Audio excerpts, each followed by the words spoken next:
Bonjour, bienvenue dans les semaines de l'évolution professionnelle. La semaine de l'évolution professionnelle donc, se tiendra du 4 octobre au 15 octobre. Nous allons commencer ce webinaire par quelques règles et consignes. Donc, vous avez la possibilité de poser vos questions dans l'onglet questions. Nous y répondrons en cours de webinaire et en fin de webinaire. Et vous pourrez voter pour les questions qui vous intéressent et les faire remonter en cliquant dessus. Donc, les semaines de l'évolution professionnelle sont co-organisées par le réseau EVA, le groupement Évolution, l'APEC, la BGE Guyane et Antea RH pour la Corse. Donc, bien évidemment, nous sommes en association avec nos partenaires régionaux et nationaux. C'est un événement 100% digital, gratuit et accessible à tous. Et l'évolution professionnelle est au cœur d'un programme de plus de 100 webinaires avec des thématiques très variées. Aujourd'hui, je suis ravie d'être accompagnée par Muriel Esposito. Bonjour Muriel. Bonjour Monique, merci. Chargée de mission en prévention de la désinsertion professionnelle de la CARSAT Bourgogne-Franche-Comté. Je suis Monique Fleury, manager de service de conseil en évolution professionnelle Bourgogne-Franche-Comté. Donc, la thématique de ce webinaire aujourd'hui, c'est « Je veux anticiper mon évolution face à un problème de santé. Comment agir et ne pas subir pour gérer sa vie professionnelle en cas de problème de santé ?» Donc, nous allons aborder différents points durant notre intervention et en effet, certains événements de la vie, tels que la maladie, les accidents, peuvent perturber notre vie professionnelle. Donc, nous allons identifier les acteurs qui peuvent nous accompagner. Pourquoi préparer sa reconversion durant son arrêt de travail et les étapes de sa reconversion. Donc, nous allons aborder le point sur sa santé, sur sa situation administrative pendant son arrêt, le point sur sa situation socio-professionnelle et bien évidemment sur son projet professionnel. Nous aborderons un exemple d'accompagnement de conseil en évolution professionnelle. Ce sera Anita. Et ensuite, nous aborderons en dernier lieu le conseil en évolution professionnelle, en quoi il consiste. Muriel, je te laisse la parole. Merci Monique. Alors, à travers deux exemples, Anita et Georges, on va voir qu'on est tous concernés par un accident, une maladie qui peut venir perturber notre vie professionnelle. Alors, Anita, elle travaille dans une boulangerie, elle fait des inflammations régulières de l'épaule et ça va entraîner pour elle une impossibilité de lever le bras, de porter des charges. Sa vie professionnelle va être forcément marquée et elle va s'inquiéter pour son avenir. Georges, quant à lui, il est couvreur. Il va aider son frère, et ça on connaît tous, un voisin. Voilà, on aide son frère, un voisin, à réparer le toit. Malheureusement, il va tomber. Une grosse fracture de la cheville, des séquelles, des soins qui vont durer et qui vont l'empêcher de retravailler comme avant. Donc, à travers ces deux exemples, on va vous montrer comment Anita et Georges vont pouvoir activer un réseau de professionnels pour les accompagner et sécuriser leur maintien en emploi, leur reconversion. Très bien. On est tous concernés, voilà, comme Anita et Georges en France en 2021. Quelques chiffres pour vous donner une idée de l'ampleur de ces situations. 160 000 avis d'inaptitude prononcés chaque année. On dit aussi 15% des salariés qui sont atteints d'une ou plusieurs affections de longue durée. Et enfin, 2,3 millions de salariés en situation de handicap, dont 0,9 millions ayant fait l'objet d'une reconnaissance administrative du handicap. Qu'est-ce que le handicap? En fait, le handicap, vous avez donc la définition sur la slide. Le handicap se définit toujours par rapport à une situation donnée. C'est par rapport à un poste de travail, une activité à réaliser ou un environnement précis. Donc, une frise qui explique bien comment on engendre une situation de handicap avec une maladie, un accident qui est le point de départ, qui va entraîner une déficience, qui va conduire à une incapacité. Et c'est bien cette incapacité qui va engendrer une situation de handicap dans la vie sociale ou dans la vie professionnelle. En fait, 80% des handicaps sont invisibles. Et ça, c'est un chiffre qu'on ne connaît pas assez. Alors, invisible, ça ne veut pas dire qu'ils sont imaginaires. Ça veut juste dire qu'on ne les voit pas. Et ils sont bien réels, ils sont bien là. Et ils surviennent principalement à l'âge adulte.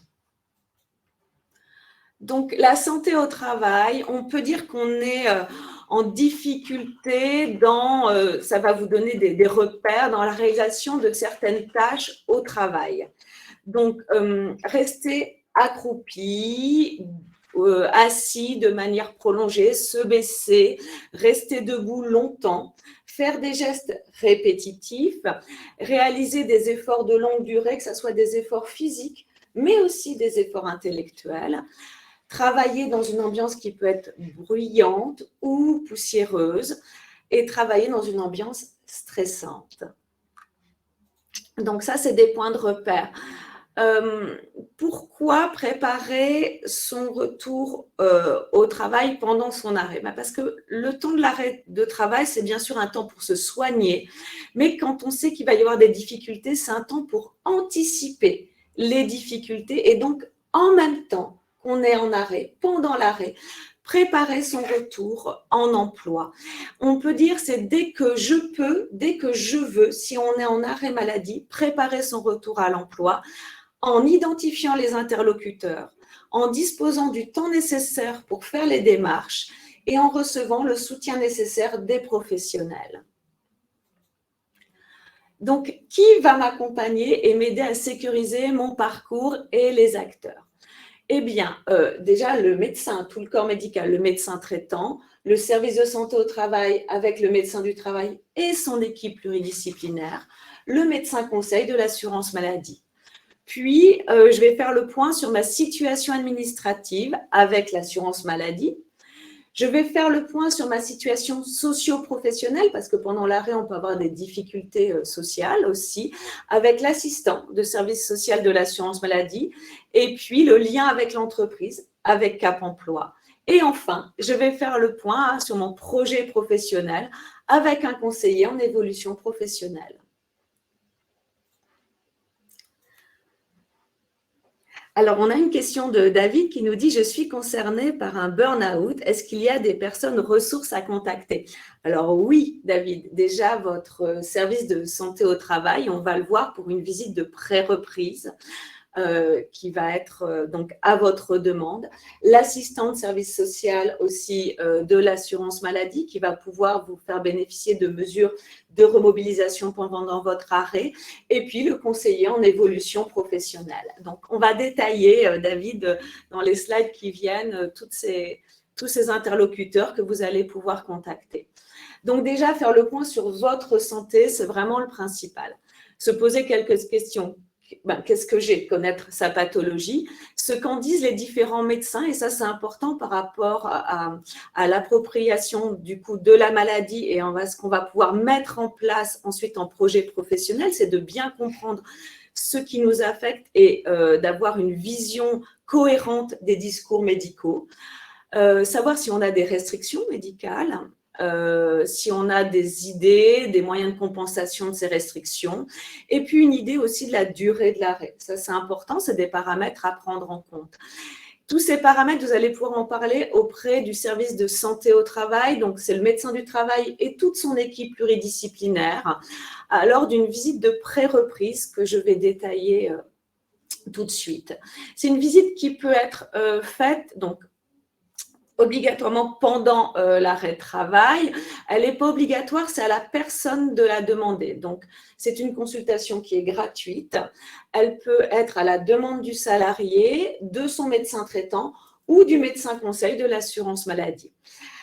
Moi, je vous conseille de demander cette visite le plus tôt possible parce que plus tôt vous serez examiné par un professionnel de la santé au travail et des répercussions de votre santé sur votre travail, plutôt vous pourrez anticiper votre retour ou votre reconversion. Ça, c'est vraiment important. Que va faire le médecin du travail et son équipe pluridisciplinaire? Ils vont évaluer les aptitudes pour la reprise au poste. Évidemment, pour favoriser votre maintien dans l'emploi, ça peut être votre maintien dans le poste que vous occupiez avant votre arrêt, mais aussi dans un autre poste disponible dans l'entreprise. Et puis, avoir une réflexion avec vous sur votre retour, les aménagements, votre collectif de travail, les collègues, ça c'est important, et l'employeur. Donc, on est dans une prise en charge aussi systémique du retour au travail. Lors de cette visite de pré-reprise, le médecin du travail et son équipe pluridisciplinaire va pouvoir activer son réseau. Son réseau, c'est le service social de l'assurance maladie. Bien sûr, s'il y a une prise en charge à faire au niveau des freins périphériques, du soutien dans toutes les démarches, parce que c'est compliqué, il y a beaucoup d'interlocuteurs, on a besoin d'être soutenu. Aussi, il va pouvoir vous orienter auprès de Cap Emploi pour étudier in situ, dans votre entreprise, la possibilité d'un maintien dans votre travail, votre entreprise. Et à ce stade, on va dire avec ou sans projet de reconversion, avant d'envisager une reconversion dans une autre entreprise, un autre métier. Il est important de retenir que le médecin, il est bien sûr tenu au secret médical lors de cette visite et qu'il ne va pas vous délivrer d'avis médical, contrairement à la visite périodique ou à la visite de reprise qui, elle, se fait au moment de la reprise. Pré-reprise, on est encore bien en arrêt de travail. Voilà, c'est important de le retenir. Pardon, Muriel, j'ai une question. Si l'on voit trop tôt notre médecin du travail, ne peut-il pas induire un licenciement pour inaptitude? C'est une de nos questions. Alors, trop tôt, je pense que quand il y a des répercussions sur le travail, c'est jamais trop tôt pour aller rencontrer son médecin du travail. Et on n'est pas du tout dans l'inaptitude lors de la visite de pré-reprise, on est au contraire dans l'aménagement. Et tous les médecins du travail et leurs équipes professionnelles s'appuient sur le rapport de la Haute Autorité de Santé qui est paru en février 2019 et qui s'appelle « Favoriser le maintien en emploi, les recommandations donc, de la Haute Autorité de Santé ». Et ça va être déjà l'occasion d'activer ce qu'il est possible d'activer pour un maintien en emploi. Sans aborder l'inaptitude dans un premier temps. Très bien. J'ai une autre question. Comment avoir une visite de pré-reprise lorsqu'il n'y a pas de service de santé au travail? Alors, lorsqu'il n'y a pas de service de santé au travail, je ne sais pas, parce que normalement, il y a toujours un service de santé au travail quand vous êtes en activité. Donc, là-dessus, il y a souvent les informations auprès de votre employeur, je pense. Oui. Je n'ai pas la réponse. Écoutez, on va chercher. Pour l'instant, je ne l'ai pas. Alors, j'ai une autre question. Je me suis fracturé le talon fin d'année dernière. Compliqué. Je n'ai jamais vu de médecin du travail en 20 ans. Comment ça se passe pour ma reprise? Alors justement, il y a un médecin du travail forcément auprès de votre entreprise et qui cotise un service de santé au travail. Donc, dans votre département, il faut regarder sur service de santé au travail, votre département, et puis vous rapprocher de votre employeur pour savoir quel est votre service de santé au travail. Et demander dans ce cas-là une visite de pré-reprise avant de reprendre pour évaluer les conséquences de ce problème de cheville sur votre emploi et votre maintien au poste, et puis voir s'il y a des leviers possibles avec la GFIP, avec Cap Emploi. Si vous êtes perdu, 3646, vous dites service social. Vous allez être mis en relation avec une assistante de service social du service de l'assurance maladie partout en France. Donc, un numéro unique, 3646, vous dites service social. Et là, elle va pouvoir vous aiguiller, trouver votre service de santé au travail, vous orienter vers Cap Emploi, vous orienter vers un CEP. Donc, voilà, retenez ce numéro. J'ai une autre question. Alors, bonjour, donc je suis concernée donc, par une pathologie qui devient de pire en pire. Comment dois-je procéder pour faire reconnaître cette maladie? Car mon médecin généraliste n'a pas l'air de me prendre au sérieux quand je lui en parle. Alors, pareil, contactez votre service de santé au travail ou si vous éprouvez aussi des difficultés peut-être à engager ces démarches seules, 36 46, dites service social à ce numéro et vous serez orienté partout en France vers une assistante service social qui prendra en compte votre demande et va vous accompagner dans les démarches. Très bien. Nous allons poursuivre notre présentation. Oui, donc faire le point sur sa situation administrative, donc avec la CEPAM, Oui. si vous êtes assuré assurance maladie, donc 36 46 ou votre compte Amélie sur Internet pour bien connaître vos droits, vos indemnités journalières. Et puis, si vous êtes concerné par une pathologie invalidante, par une procédure de reconnaissance du handicap, les maisons départementales des personnes handicapées, MDPH, de votre département. Il y a bien sûr un intérêt du statut du travailleur handicapé qui est un appui à la mobilisation d'aide et d'accompagnement par des structures vraiment adaptées. Vous retrouverez dans le replay de ce webinaire le lien vers le site du CNSA. Et ensuite, annuaire des MDPH, vous aurez partout en France vos coordonnées. Donc, je fais le point, je l'ai dit, sur ma situation socio-professionnelle. Évidemment, l'assurance maladie a déployé dans tous les départements son service social au sein des caisses primaires pour accompagner les assurés de façon individuelle ou collective pour préparer leur retour à l'emploi pendant leur arrêt. Donc, ce service, il est destiné à qui? Aux salariés en arrêt de travail ou aux travailleurs indépendants, aussi en arrêt de travail, dont l'état de santé, évidemment, menace l'activité. L'assistant de service social de l'assurance maladie, il est spécialisé en santé. Il va donc établir un diagnostic complet de la situation sociale de la personne en relation avec son travail, son projet, afin de l'aider à développer son pouvoir d'agir. Et ça, c'est vraiment le titre du webinaire, Monique. Ne plus subir, mais agir. Et l'assistant de service social, il va être là pour remobiliser la personne, pour l'aider aussi à se repérer dans le réseau des partenaires. Et va avoir une vision globale de toute la période de l'accompagnement de la personne, de son retour à l'emploi pendant son arrêt. Donc, je l'ai dit et vous le retrouverez là si vous n'avez pas eu le temps de le noter. Le numéro, c'est 36 46. Voilà. Et pourquoi être accompagné pendant son arrêt? Parce que les gens ne le savent pas assez, mais pendant l'arrêt, l'assurance maladie peut faire bénéficier de mesures de remobilisation. Pendant l'arrêt, vous allez pouvoir bénéficier d'actions comme un bilan de compétences, comme un essai encadré dans votre entreprise d'origine ou en dehors, ou d'une formation adaptée. Un essai encadré, c'est 14 jours dans votre entreprise ou une autre entreprise, à votre poste ou à un autre poste. Pendant votre arrêt, vous continuez à percevoir tous vos IJ. Votre employeur ou l'employeur qui vous accueille, son risque accident du travail, maladie professionnelle est couvert par l'assurance maladie et ça vous permet de tester votre retour à l'emploi en toute sécurité. Donc, on le verra dans le parcours d'Anita, c'est vraiment une mesure qui porte ses fruits et qui a un avantage et pour le salarié et pour l'entreprise. Bien sûr, pendant votre arrêt, vous êtes couvert par l'assurance maladie, donc l'action de remobilisation dont vous allez pouvoir bénéficier, elle doit être compatible avec votre état de santé, elle doit être justifiée médicalement pendant votre arrêt de travail. Et puis, cette action, pour que vous soyez couvert, elle est étudiée dans ce qu'on appelle une cellule prévention de la désinsertion professionnelle avec le médecin conseil pour que vous soyez entièrement couvert pendant vos trajets et pendant l'action. Voilà.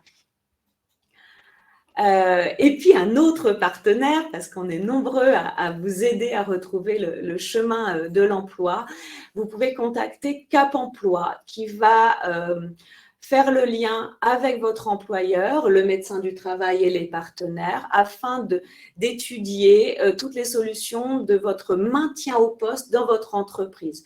Ça, c'est aussi les possibilités d'aménagement qui peuvent être matérielles, des adaptations aussi d'organisation en mobilisant toutes les aides et les services de la GFIP.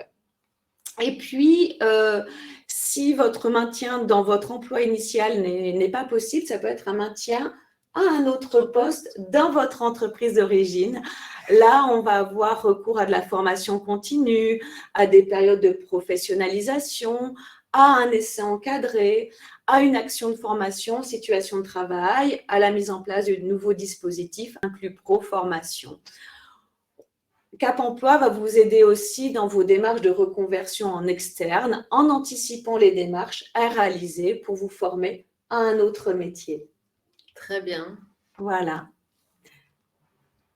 Alors maintenant, donc, on va aborder plutôt le projet professionnel et la possibilité de réaliser un bilan de compétences si la personne n'a pas défini encore de projet ou d'intégrer une prestation inclus pro, comme vient le dire de Muriel.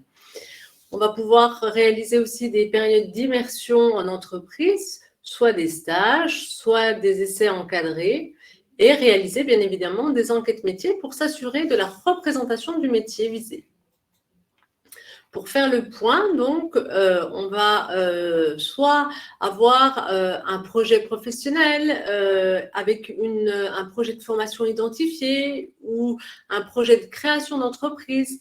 Donc, pour cela, on va pouvoir travailler avec un conseiller en évolution professionnelle qui va nous permettre de valider la cohérence de notre projet en lien avec notre problématique santé. Ensuite, on va vérifier les conditions de recevabilité et on va étudier différentes possibilités de demande de prise en charge et on va être accompagné par le conseiller en évolution professionnelle. Donc, on a le dispositif du projet de transition professionnelle, le dispositif de démission, reconversion ou pour création d'entreprise. Et pour finir, on a le compte personnel de formation. On a aussi la possibilité de réaliser une VAE, une validation des acquis de l'expérience. Donc, on va aborder le fameux cas d'Anita qu'on a abordé au début du webinaire. Donc, Anita, elle est salariée d'une boulangerie. Elle a des arrêts de travail récurrents et elle a quelques difficultés sur son poste de travail, à savoir, elle ne peut plus porter des charges lourdes, elle ne peut plus lever les bras et la station debout prolongée devient difficile pour elle et les torsions du tronc sont compliquées. Donc, elle a réalisé une visite de pré-reprise, comme Muriel nous l'a indiqué, pour étudier le retour au poste. Mais son retour au poste est compromis et il n'y a pas de maintien possible au niveau de l'entreprise sur éventuellement un autre poste. Donc, on l'a incité à se reconvertir, à étudier la possibilité de la reconversion. Donc, on l'a orienté vers le service social de l'assurance maladie pour être soutenue dans son parcours. Elle n'avait pas spécialement de projet identifié, donc elle a fait tout un travail de projet avec son conseiller en évolution professionnelle du Cap Emploi. Elle a réalisé un essai encadré de 14 jours pour valider son projet sur un poste de secrétaire assistante. Elle a réalisé sa formation de secrétaire assistante et ensuite elle a effectué des stages, puis une recherche d'emploi. Et à la fin de son parcours, Anita s'est reconvertie donc en secrétaire assistante et a trouvé un emploi stable. Donc, un beau parcours. Oui, elle a su activer les leviers, les personnes ressources pour sécuriser chaque étape. Tout à fait. Oui. Toutes les personnes, les partenaires qu'on a abordés lors de notre présentation. Donc, je vais vous parler du conseil en évolution professionnelle. Donc, en quoi consiste le conseil en évolution professionnelle? Le conseil en évolution professionnelle, c'est un service public, il est gratuit, il est confidentiel, c'est-à-dire que le conseiller n'a pas de relation avec l'entreprise, donc c'est vraiment en toute confidentialité. Il est neutre et il est accessible à tous et il est impartial. Ce service permet d'élaborer, comme on l'a vu dans le cas d'Anita, d'élaborer une stratégie visant soit une reconversion, soit une évolution professionnelle. Donc, le conseil en évolution professionnelle, donc, il a été mis en œuvre en fonction des statuts des bénéficiaires. C'est-à-dire qu'il y a un opérateur en fonction des statuts des bénéficiaires. Donc, pour les salariés et les indépendants, par indépendant, on entend les professions libérales, les exploitants agricoles, les commerçants, les artisans, plus les salariés du secteur privé. Donc, il y a le réseau EVA dont je fais partie, le groupement Évolution, Antea pour la Corse, Axis pour la Martinique, la boutique de gestion pour la Guyane et pour la Réunion, l'organisme Retravailler. Donc, ces opérateurs de conseil en évolution professionnelle s'occupent des salariés du privé et des indépendants. Quand on a un statut cadre, on va s'adresser à l'opérateur de conseil en évolution qui est l'APEC. Quand on est demandeur d'emploi, ça va être Pôle emploi. Pour les moins de 26 ans, ça va être les missions locales. Et comme tu l'as indiqué, Muriel, Cap Emploi, le réseau des Cap Emploi pour les personnes en situation de handicap. Donc, chaque public a son opérateur de conseil en évolution professionnelle. Alors, le conseil en évolution professionnelle, c'est un service qui est basé sur 3 niveaux. On a un premier niveau qui est l'aiguillage. Donc, la personne va appeler sur un numéro, une plateforme qu'on va voir après, et on va l'aiguiller et vérifier son éligibilité par rapport au service. Et en fonction de son statut, comme on l'a vu préalablement, ben on va l'aiguiller vers le bon opérateur. Ensuite, on va avoir un premier niveau qui s'appelle l'état des lieux, c'est-à-dire que le bénéficiaire va pouvoir prendre un rendez-vous avec un conseiller en évolution professionnelle et lors du premier rendez-vous, il va pouvoir faire un état des lieux sur sa situation professionnelle. Ça, c'est le premier niveau de service. Et en fonction des besoins de la personne, on va adapter l'accompagnement à venir qui va se dérouler sur un deuxième niveau d'accompagnement. Le premier, ça va être un appui à l'élaboration, à la formalisation du projet et l'élaboration, bien évidemment, d'un plan d'action. Et le deuxième niveau va être sur la mise en œuvre et la gestion du projet. Voilà au niveau du service de conseil en évolution professionnelle. Pour prendre un rendez-vous, c'est simple. On va sur notre site www.mon-cep.org. On entre sa situation, si je suis salarié, demandeur d'emploi ou cadre. Oui, j'ai vu, c'est très simple. Voilà, très on met la intuitif. localisation où on habite, on lance la recherche et on va vous donner l'opérateur à proximité de chez vous, puisque les opérateurs donc, couvrent beaucoup de lieux dans toutes les régions.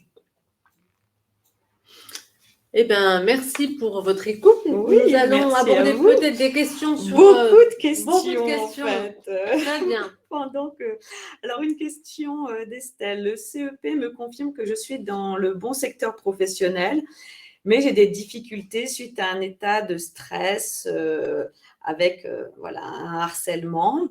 Je m'effondre rapidement. Que faire ? Donc, elle n'est plus dans cette entreprise, elle reste suivie, c'est compliqué. Que faire par rapport à son secteur et à son évolution professionnelle ? Donc, alors, est-ce que vous voulez changer de métier ? Parce que là, je n'ai pas toutes les informations.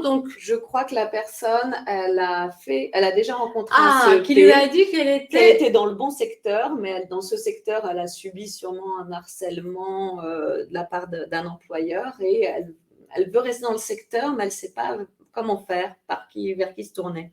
Alors, il y a aussi la possibilité aussi parce que souvent on parle de changement, mais on peut très bien, si votre emploi, votre poste vous plaît et le secteur d'activité vous plaît, mais c'est l'environnement de travail qui vous pose problème, à ce moment-là, il faut échanger avec votre conseiller en évolution professionnelle pour faire un travail, pour changer d'environnement de travail, et non pas de secteur d'activité ou de poste si vous êtes bien là où vous êtes. Et c'est l'environnement sur lequel il faut agir, et non pas sur votre poste ou le secteur d'activité. Donc, il faut faire un travail sur l'environnement de travail et voir comment vous pouvez aménager pour que ça soit supportable pour vous. Et puis aussi, peut-être dans ce cas-là, être accompagné par le service de Cap Emploi aussi pour voir les aménagements dont vous pouvez bénéficier. Tout à fait. J'ai un petit souci technique, je n'ai plus les questions, mais j'ai un retour écran sur notre petite tablette. Alors, je vais juste me reconnecter peut-être. Essaye. J'ai en tête les autres questions. Il y avait une question sur la difficulté aussi des aménagements que le salarié dont il avait besoin pour retourner au travail et puis qui était difficile à mettre en place dans l'entreprise. Alors là aussi, soit le service social de l'assurance maladie qui peut vous aider, soit Cap Emploi. Je crois que c'est important d'avoir des ressources, ces ressources-là en tête pour faire le lien avec l'employeur, parce que là, je voyais bien qu'à travers cette question, le lien avec l'employeur était difficile. Et rester dans son entreprise, ben, c'est gagnant-gagnant. Gagnant pour l'employeur parce que il n'aura pas une nouvelle personne à former dans ce poste. Et puis, de toute façon, l'absentéisme, ça coûte cher pour les employeurs. Une journée d'absentéisme, c'est 320 € pour l'employeur. Et gagnant pour le salarié, parce que rester dans son entreprise, c'est retrouver aussi un collectif de travail, un emploi qu'on aime, et puis les possibilités d'aménagement, ils existent. Cap Emploi, le réseau des Cap Emploi partout en France, et puis l'assistant de service social de l'assurance maladie pour faire le lien. Les visites de pré-reprise, c'est pas limité à une, ça peut être 2, ça peut être 3. Il y a les aides de l'AGFIP à mettre en place. Donc la personne, ce qu'il faut qu'elle retienne, c'est qu'elle n'est pas seule dans ce parcours. Elle peut activer aussi un réseau de professionnels pour l'aider. Qui est compétent pour les salariés du secteur public. Alors, je suis donc pas spécialisée, mais il y a le FIP, le fonds pour les personnes du secteur public, FIPHFP. On mettra ça, on va rajouter les coordonnées sur le PowerPoint, comme ça vous aurez les ressources en replay, le lien vers ce partenaire pour le secteur public. En introduction, le taux de personnes ayant une RQTH, on est presque à 1 million de personnes avec une RQTH. Voilà. Combien de temps, je lis toutes vos questions, hein, entre le premier contact Cap Emploi et la formation. Ça c'est vraiment en individuel, ça dépend de la situation, ça dépend aussi de la maladie de la personne, de son affection, ça dépend du projet, des rendez-vous avec le CEP, et tout ça, ça prend du temps. Moi, je sais qu'en moyenne, un assuré accompagné par le service social de l'assurance maladie, on va dire que c'est entre 9 et 12 mois. Voilà, pour faire toutes les démarches. C'est quoi l'aide de l'AGFIP? Alors, les aides de l'AGFIP, elles sont nombreuses, et là aussi, on aura le lien sur le replay de l'AGFIP. Il y a des aides à l'aménagement de poste. L'AGFIP, c'est l'association qui va s'occuper de tous les aménagements, aussi bien côté entreprise que côté personnes en situation avec le handicap. Oui. Donc, c'est une association qui va aider l'employeur et à travers tout un réseau d'entreprises, aider les salariés en situation de handicap avec des mesures de compensation, avec tout un panel d'aide. Donc, on mettra le lien et là-dessus, on notera aussi un mail pour que vous puissiez RQTH, reconnaissance de qualité de travailleur handicapé. Et là, c'est délivré donc avec un examen du dossier par les MDPH. L'assistant de service social peut vous aider aussi dans ces démarches qui peuvent paraître compliquées de reconnaissance de travailleurs handicapés. Est-ce que l'on peut faire un Cap Emploi même si on n'est pas reconnu travailleur handicapé? Si vous avez un risque d'inaptitude, si vous avez une reconnaissance en cours mais pas encore la reconnaissance, oui, vous pouvez contacter Cap Emploi. Voilà. Et il y aura tous les liens en replay sur le PowerPoint du replay. Voilà.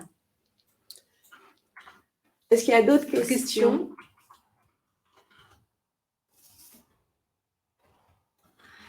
Le médecin du travail ne souhaite pas me recevoir avant la décision de la CEPAM quant à la reconnaissance de ma maladie professionnelle. Comment faire?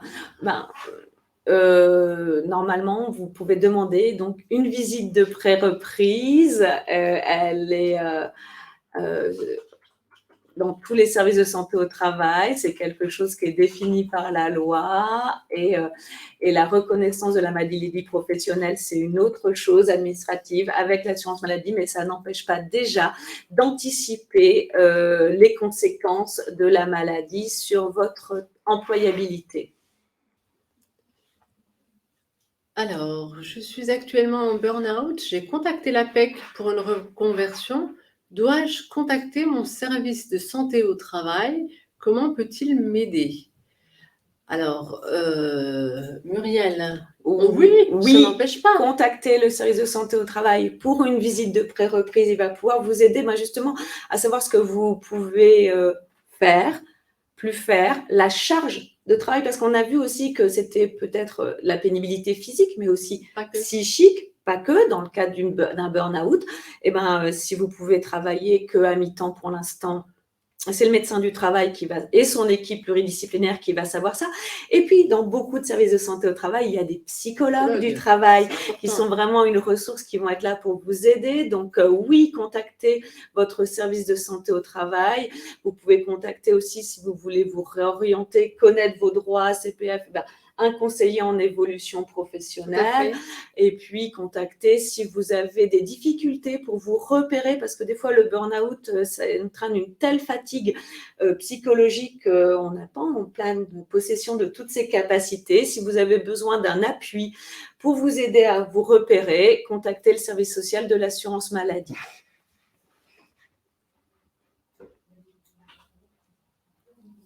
On serait bon en question, nous dit la régie.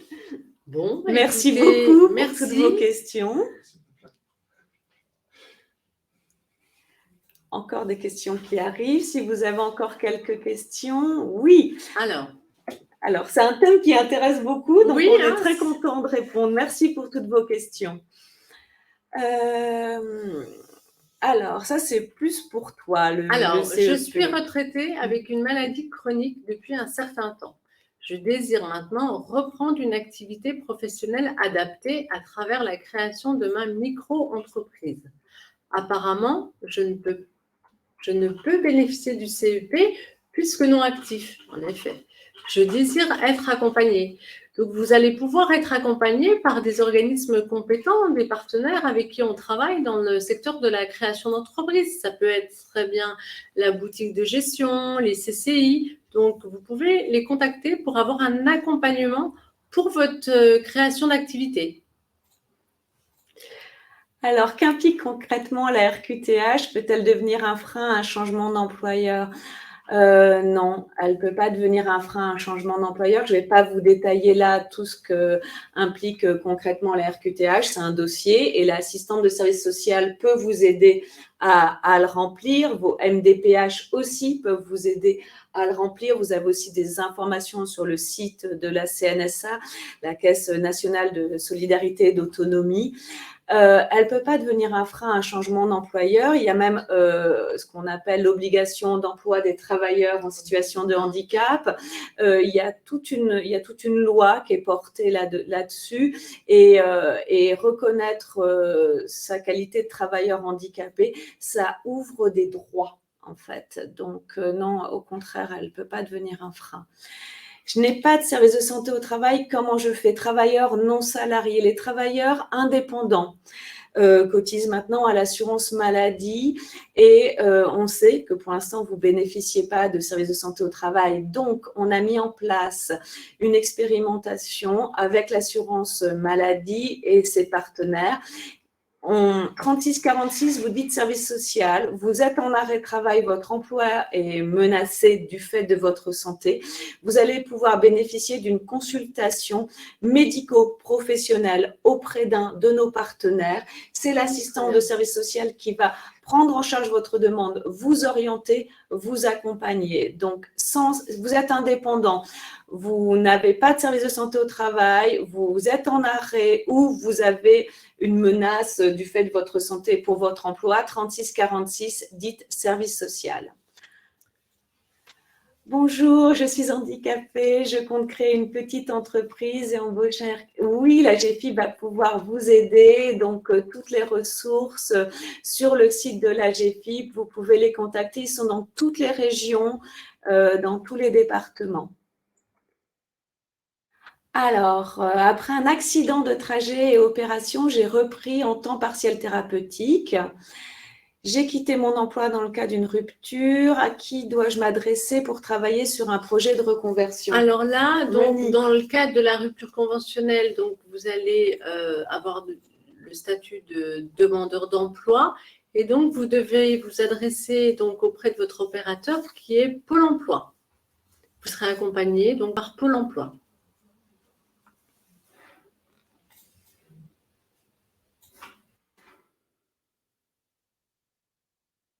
Y a-t-il d'autres questions?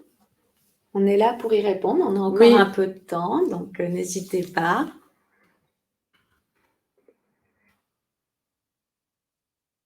Oui, vous pouvez consulter le médecin du travail. Donc, on a une question, peut-on consulter le médecin du travail même si je ne suis pas en fin d'arrêt et que la reprise n'est pas possible pour le moment? Oui, évidemment, vous pouvez le consulter pour savoir si votre problème de santé va avoir des impacts sur votre emploi. Si plus on anticipe, mieux c'est. Parce que peut-être que votre employeur, il y a un travail dans votre entreprise qui va mieux vous convenir. Peut-être qu'au début, vous n'allez pas pouvoir reprendre à temps plein.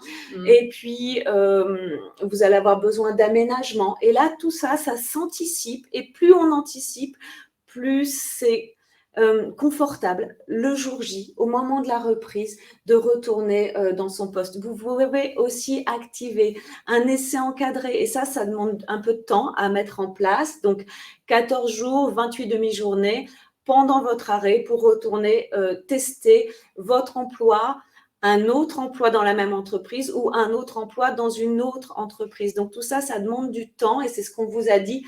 Dès la période d'arrêt, ça peut être vraiment une période de reconstruction du projet professionnel. Parce qu'on aurait tendance à plutôt penser d'attendre la fin de l'arrêt pour prendre rendez-vous pour la visite de reprise. Mais oui, on a tendance à penser ça, mais voilà, il faut que ça change et on est là aussi pour apporter ce message. Il faut anticiper. Oui. Très bien. Alors, sans activité pour le moment, un problème de santé m'empêche toute reprise sans danger. Je me sens d'ailleurs incapable de reprendre un emploi. Comment faire ou qui contacter dans la reconnaissance de ma maladie? Donc, si vous êtes sans activité pour le moment, déjà votre médecin traitant qui va pouvoir vous orienter, peut-être aussi vous accompagner dans des démarches auprès des maisons départementales des personnes en situation de handicap, faire déjà le point avec votre médecin traitant qui lui aussi connaît bien votre dossier, va pouvoir activer des réseaux. Et si vous êtes à Pôle emploi, il y a aussi des conseillers Cap emploi au sein des pôles emploi qui sont spécialisés dans l'accompagnement des personnes en situation de handicap au sein des pôles emploi. Très bien. Alors, on a une autre question. Comment faire lorsqu'on n'est pas reconnu RQTH suite à une pathologie rare pour envisager une reconversion sur un autre poste ou faire un essai encadré ou une formation adaptée? Vous pouvez très bien rencontrer votre conseiller en évolution professionnelle pour envisager avec lui déjà un point sur votre situation et voir en fonction de vos besoins ce que vous pouvez faire. Et puis pour l'essai encadré, suite au rendez-vous avec le CEP, on se connaît très bien et le CEP peut l'orienter. Donc voilà, en fait, entre l'assurance maladie et les conseillers en évolution professionnelle, il y a des liens et les personnes sont orientées. Tout à fait. Et voilà, il n'y a pas de risque de perte à ce niveau-là. Est-ce que vous avez d'autres questions ?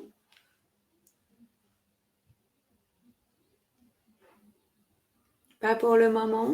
Bon, Muriel, merci pour ton intervention. Merci, on a appris vraiment beaucoup de choses. Et puis, je vous dis à bientôt et au revoir. Bonne journée à vous. Bonne journée à vous, merci. Au revoir.